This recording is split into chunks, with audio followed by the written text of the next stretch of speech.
I-preheat muna natin ang ating oven into 175 degrees Celsius.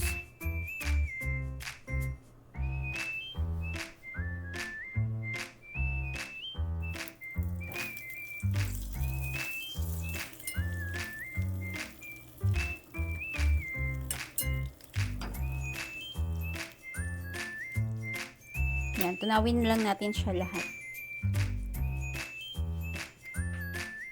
Pag na-melt na tong butter, lagay lang natin dito sa ating mixing bowl.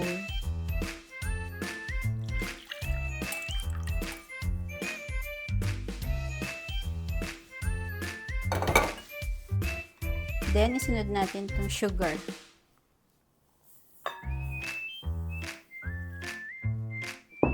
And, i-mix lang natin.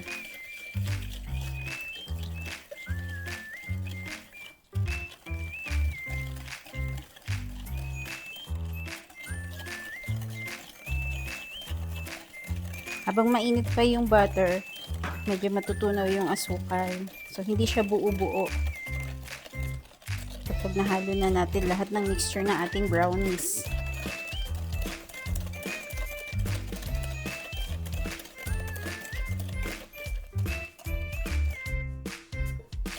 Kung inaakala natin hindi na mainit ang ating butter, sunod na natin ang eggs.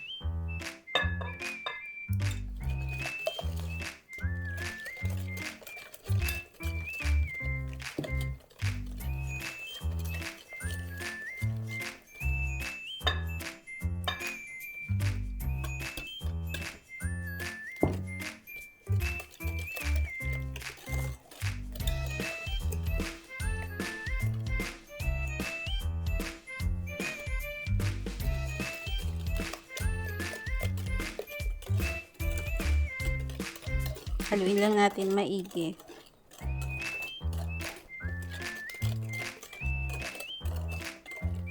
Then, pag okay na yung ating mga liquid ingredients, sunod naman natin yung mga dry ingredients. Meron tayo ditong cocoa, unsweetened.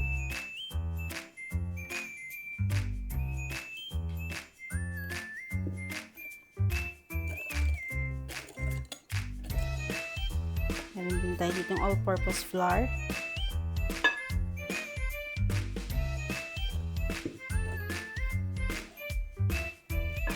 Lagyan na rin natin ng baking powder.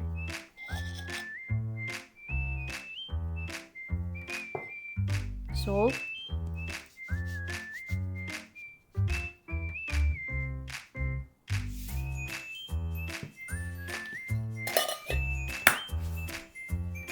Oops.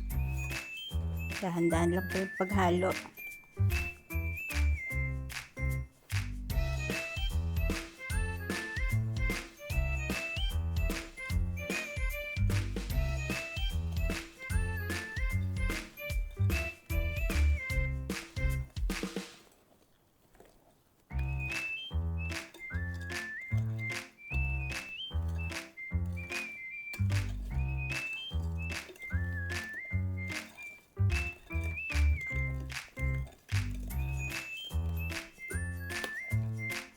Sunod naman natin ang vanilla.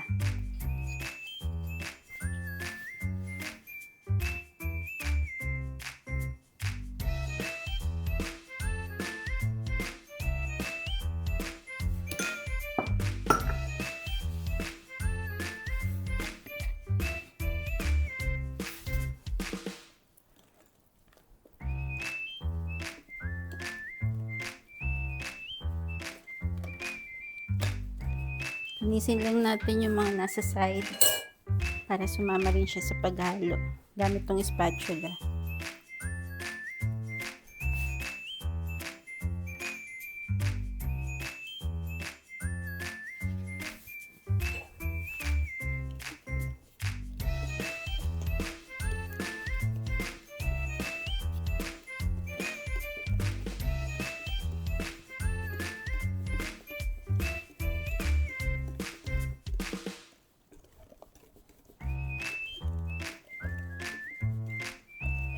Yan. So, sa tingin natin, halong-halo na lahat ng ating ingredients. ilagay na natin ang ating chocolate chips.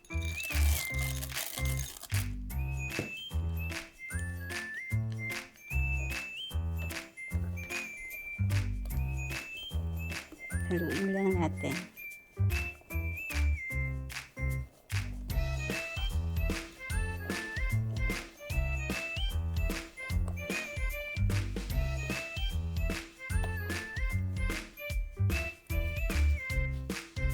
Okay.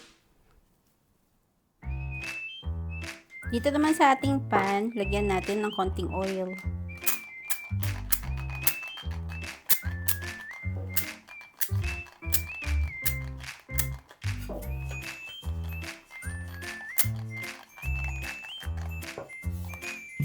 At ilagay natin itong parchment paper.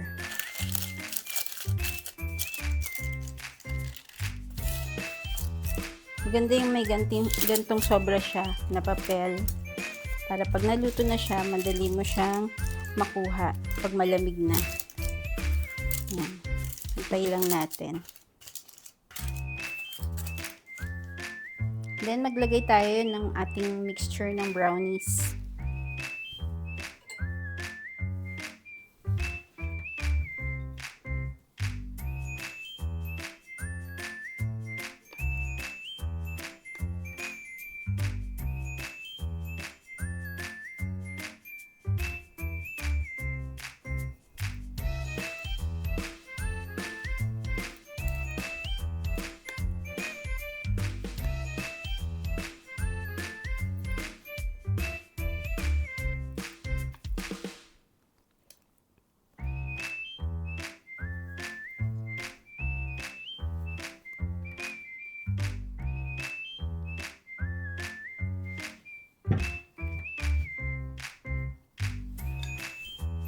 Yan.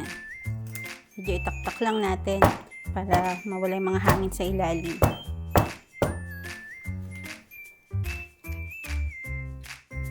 Lastly, lagay naman natin itong ating mani sa ibabaw.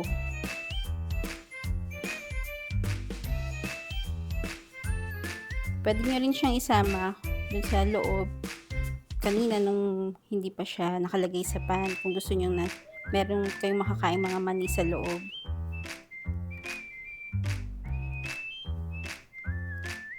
Ito nga palang ginamit kong mani is salted na. Yung ready to eat na siya. Para maghahalo yung tamis ng brownies at yung alat nitong mani. Yan. Then, salang lang natin to sa oven for 20 to 25 minutes.